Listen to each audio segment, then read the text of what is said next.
It's no secret what motivates most Canadians when they're shopping for a flight, especially when the airline they land on is Air Transat.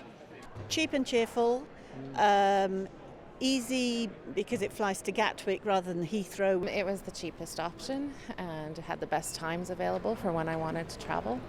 Because it's cheaper and it goes into Gatwick, which is a smaller airport. Cheaper and easier. Air Transat flies to around 60 destinations in more than 25 countries. Analysts say those routes aren't likely to change much if this merger actually happens. But what about ticket prices? I think we've just got increasing concentration of ownership, and I think we'll end up paying even more in the future. Experts say she's likely right, but not because of this deal. Rising fuel costs and interest rates are to blame, and that will affect all airlines. Of course, service is also important to some passengers. Where are you off to today? I'm flying to Toronto. Now, I see you got this amazing badge around your neck. What is that all about? Well, it's part of the kids club, and you get different rewards. Like if you're flying to like any place, you get a free snack at the beginning and at the end, and just all the cool stuff. Those in the know say Air Transat's service isn't likely to change much either.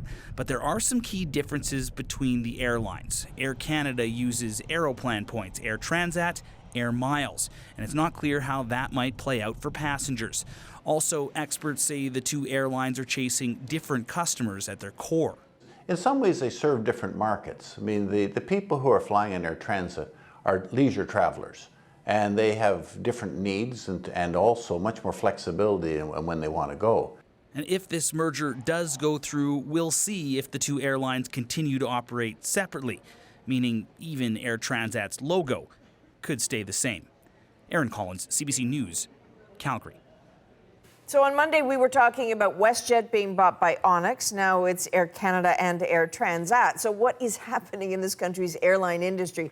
Obviously, for questions like that, we turn to senior business correspondent Peter Armstrong. Let's begin with today's news. Why is Air Canada interested in Air Transat? Well, and here's where I try to take a bow and tie them all up into one nice story, that Air Canada is worried about WestJet now, right? That the status quo was fine so long as WestJet remained a low-cost carrier, stayed at West, and didn't stomp on anybody's turf out here. But once Onex and Jerry Schwartz came in and bought it up for billions of dollars, Air Canada now sees that as a real threat. So it needed to bulk up. What better bulking up than Air Transat? Because not only do you get their destinations, their planes, their infrastructure, but you get all their customers too.